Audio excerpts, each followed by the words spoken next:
25 დეკემბერს ჯანსუღ კახიძის მუსიკალურ კულტურულ ცენტრში ტრადიციული წინა საახალწლო საქველმოქმედო კონცერტი გაიმართება. კონცერტიდან შემოსული თანხა მთლიანად სოლიდარობის ფონდში ონკოლოგიური დაავადების მქონე ახალგაზრდების მკურნალობას მოხმარდება.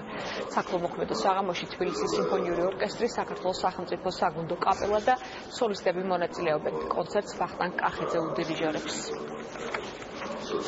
კონცერტზე შესრულდება ბახის საორგანო პრელუდია და ფუგა რე მინორი, რომელსაც შეასრულებს ახალგაზრდა ორგანისტი ალექსანდრე ვასაძე და შემდეგ შესრულდება ნაწყვეტები მისი საშობაო ორატორიიდან. სოლიდარობის ფონდის როგორც მოგახსენეთ მხარდასაჭერად არის ეს ღონისძიება გათვალისწინებული და მე ძალიან დიდი იმედი მაქვს რომ ყველა ვისაც შესაძლებლობა აქვს რა თქმა უნდა შემოგვიერთდება ამ ძალიან მნიშვნელოვან საქმეში. ბატონმა ვახტანგმა გამოთქვა სურვილი რომ სოლიდარობის ფონდს დაუდგეს გვერდით ტრადიციის გაგრძელებაში და დიდი იმედი გვაქვს რომ ჩვენ არა მხოლოდ ტრადიციას დამამკვიდრებთ, არამედ მოხდება სისტემური ინტეგრაცია ქველმოქმედების კულტურულ ღონისძიებებში.